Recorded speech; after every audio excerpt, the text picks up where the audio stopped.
wakes human beings up to a reprobated mind. What are you doing now?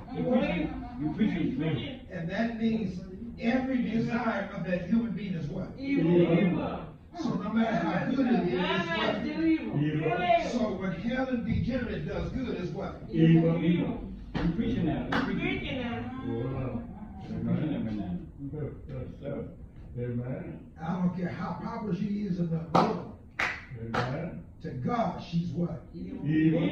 Because He gave her up Woo. to a reprobated mind. Amen. So all the righteousness that she practiced is unrighteous. Amen. Yeah. So she can distribute all her goods to feed the poor. She can give money to Hades. Amen. She can help people in South Africa. Oh, yeah. She can help people over to British Columbia. Amen. To God, that is still what? Evil. Because it comes from a reprobated mind. Amen. You got that? Amen. So you can look at her on TV and say, wow, she's good.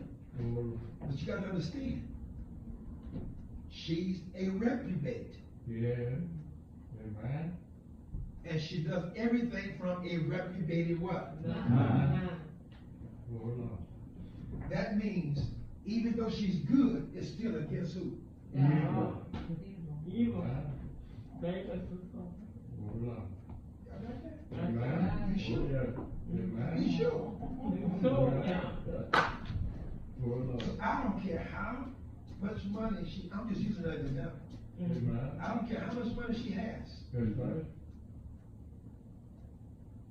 and how much good she appears to do before men.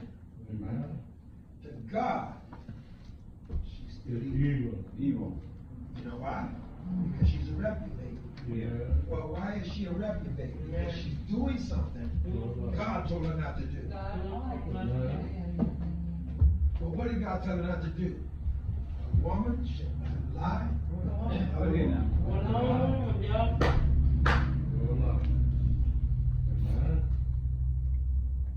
If a woman lies with another woman and a man lies with another man, guess what they become? A reprobate. And a reprobate is a person that is turned over to their human desires. You preaching now. That's all a reprobate is.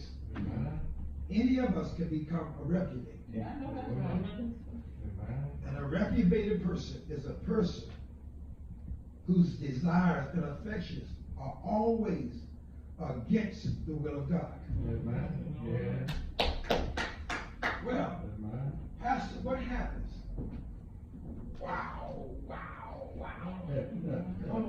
Pastor, what happens? Okay, can I be straight real with you? Come on now. Well, Pastor, what happens Let me hear it.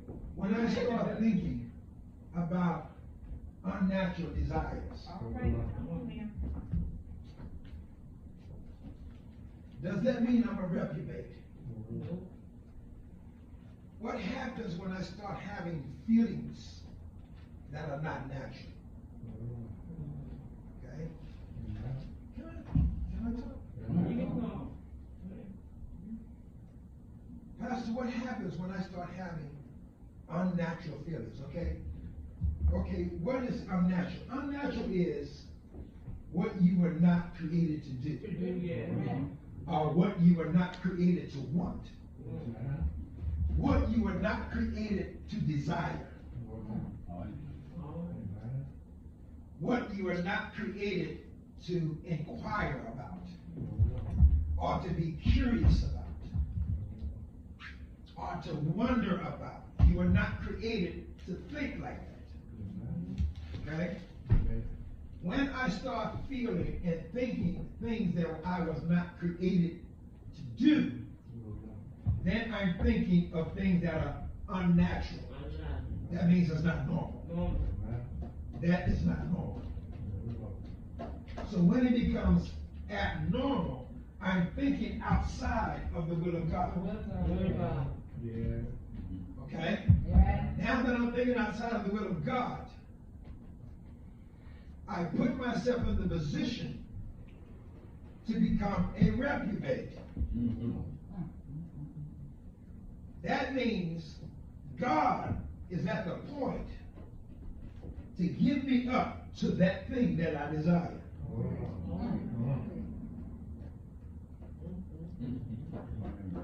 Even though it's not natural, God is at the point to give me up to that desire. Well, Pastor, everybody's doing it. You gotta understand, you're not what? Everybody, that's right, hallelujah. You're not everybody because you're chosen to be what? A child of God.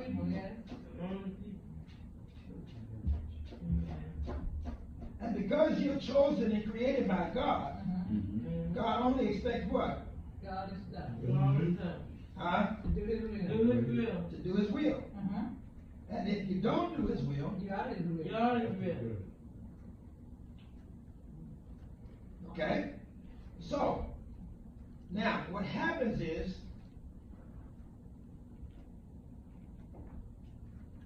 when I use me as your tool, okay? But this ain't me. Every time I said to myself out of curiosity, let's just say this, okay? Can I talk? Yeah. Come on, come on. Amen. Let's just say I have a real strong sexual appetite. And because of this sexual appetite, this sexual appetite starts giving me thoughts or fantasies in my mind. Can I talk? I know you ain't expect to come to hear this. Because I didn't prepare this. Amen. I prepared a beautiful message. But Oh. I guess I can't go there today. No. So out of this sexual appetite, out of this sexual hypertension that I have, a real strong sexual appetite. Okay? You use myself as an example, this ain't me. The Lord's giving you Lord's reason to talk. Amen. And out of this strong appetite, I started having fantasies. Yeah. And in my fantasies, I started having dreams. Oh. And in my dreams, the devil is showing me Yeah. the excitement or the thrill Oh. of how to satisfy my sexual appetite. Oh. And so from this dream, I become aroused. Oh. I become very curious Yeah. in my mind. Yeah. Thank you. I can put it that way. I become interested. Okay? And so he started putting in my mind, I wonder what it would really be like. Oh. Amen. I wonder if it really feels that good. So from that thought, Action. it started bothering me. Not necessarily action, because you gotta understand. I gotta think on it first. Every man, when he is tempted, he is drawn by his what? Own lust, which is my thoughts, and his own desires. Yeah. God is not drawing me, but I am trying to be drawn by my what? Own flesh. Now my flesh, see, you gotta understand, my flesh is God's enemy. Amen. My flesh hates God. Okay? Yeah. Paul said the flesh is enmity against God. Yeah. It is not subject to God, and neither indeed can it be. Okay? So if God says my flesh cannot be subject to God, what that means? It can't. It's not. Amen. I ain't going to church. You ain't gonna get me up in there. All of y'all are hypocrites. None of y'all really love God. Amen. See, that's my flesh talking. Yeah. Because see, brother, my flesh is trying to convince me Yeah. not to go to church. That's good. Ain't that everybody's in the church is a hypocrite. So long. It's just that my flesh Yeah. is trying to convince me. Ain't no point in going to church.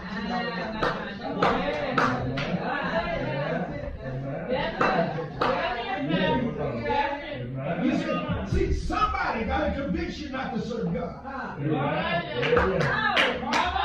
So if Satan's not going to do it, my flesh is going to do it. So my flesh gets to talking to me and start giving me reasons why I shouldn't go to church. Because if I go to church, I got to hear about God. And if I hear about God, He's going to convict me. He's going to make me feel bad. Because I got a sexual appetite that's out of this world. And He's going to want me to bring it under control.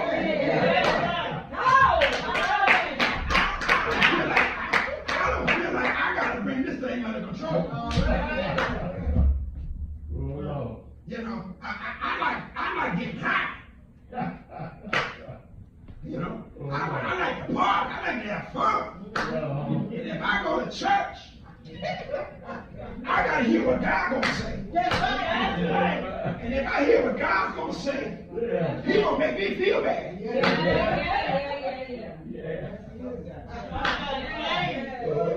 And once I start feeling that spirit inside me going to make me want to change. And I ain't going to want to change. So my flesh is against God. So it's got to talk to me and convince me not to hear what God got to say. Because see, the spirit inside me belongs to God. And so since the spirit inside of me belongs to God, that spirit going to make me act right.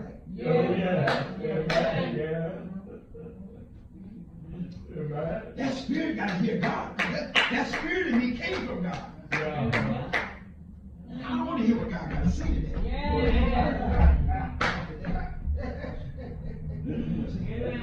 Because today He's trying to make me go to church. I ain't worried about tomorrow. Because if I can convince me not to go to church today, I'll convince me not to go to church tomorrow. Let me just deal with today. So let me talk to me today to give me enough reasons why I should go to church. Because if I go, I gotta hear God. God is my enemy, and I don't want to hear nothing my enemy got to say. So I start thinking on this dream I had. And in this dream, boy, I felt some kind of good. Can I talk to y'all today? I don't know if Sister Chris, you heard a preacher preach like this before, but you will hear me. In that dream, wow. And so, my flesh said, it won't be a bad idea. And you're like, no, that ain't God's will. The Spirit said, well, God, you know that's God's will. The Spirit of God is in me, not the living God. But the God that created you. Because see, there's a spirit in man that's like a candle. See, you don't know. Your spirit in you tells on you. Come on now. Whether you save or not. Paul said that the spirit in man is like a candle. It tells everything on God. It tells everything about you. It tells God you're alive. It tells God you got hate in you. It tells God you live. It just tells on you all the time. See, God was smart. He put a telltale in you.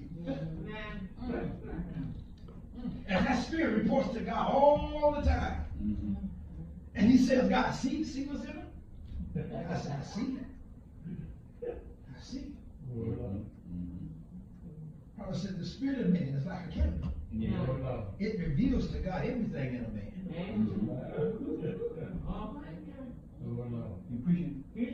So,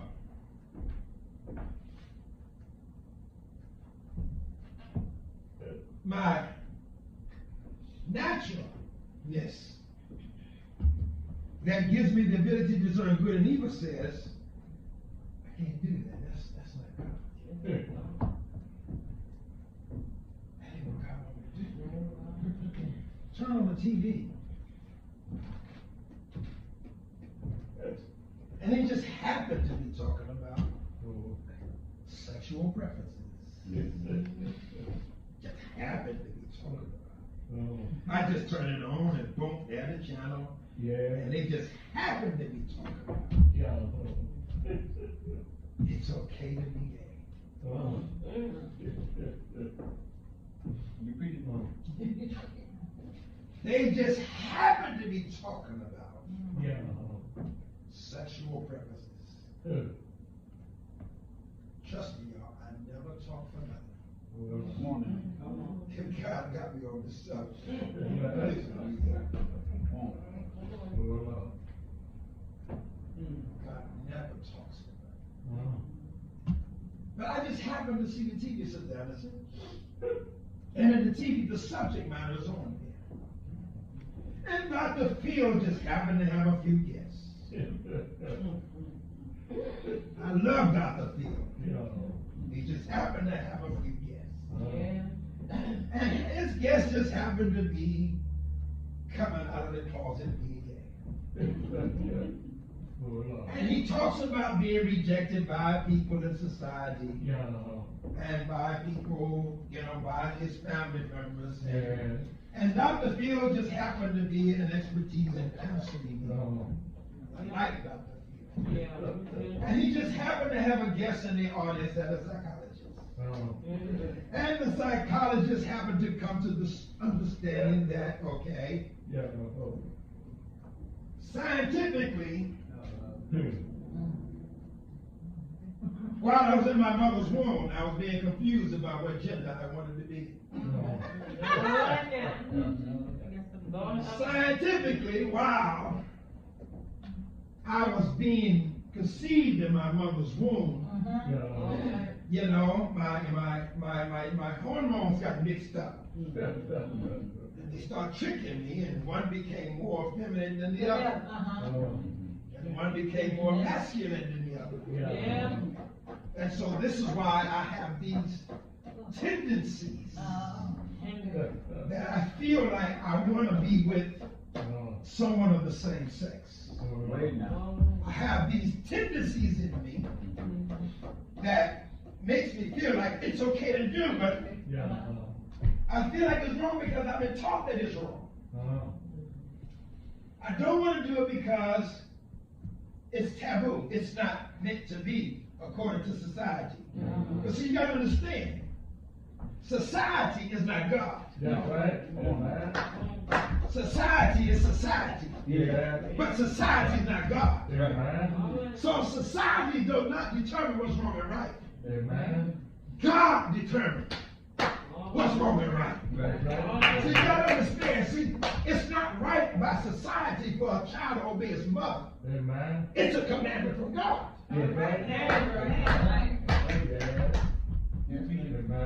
Y'all follow what I'm saying? Yeah. See, society didn't put marriage together. God put it together. Society didn't create righteousness. God created righteousness. But because the flesh don't want to talk to God, flesh becomes society. It says to God, hey, we got to separate because we don't agree. You want me to do this, but I don't see where I should do that. Oh, y'all ain't following me. Flesh says to God, hey, look, your rules are too strict. Your boundaries are too strong. And you don't understand the human nature of me. And so since you don't understand the human nature of me, I'm going to create my own environment. And when I create my own environment, I don't really need you to get involved with what I'm doing. God says, really? Really?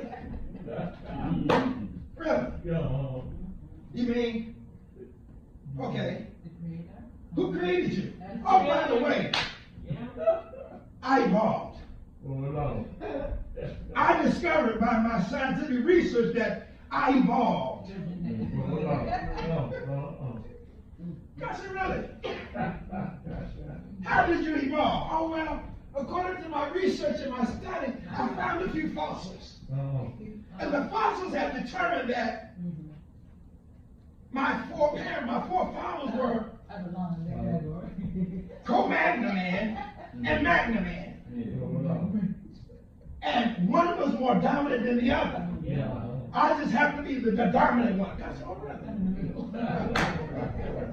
Oh, Lord. Oh, Okay. Amen. You think that, huh? Yeah. So, so you came from yourself? Yes, God, I came from myself. Oh, you created yourself? Yeah, God, I created myself. I evolved. See, well, who made the earth? Oh, by the way, God, there was an explosion in space. And from the explosion, we be separated from the sky, from the heavens. And when we fell down, there was a gravitational pull that caused us to remain stationary. Oh, okay. Well, where did the air come from? Oh, by the way, God, trees bloom up out of the ground and produce oxygen for us. In other words, God is saying to society, to flesh, oh, so you don't need me.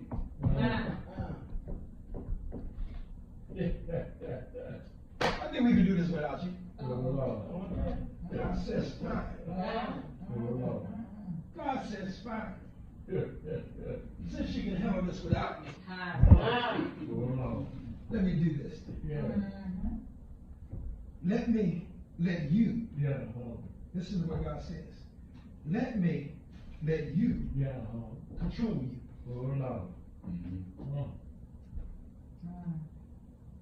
You don't want me at all?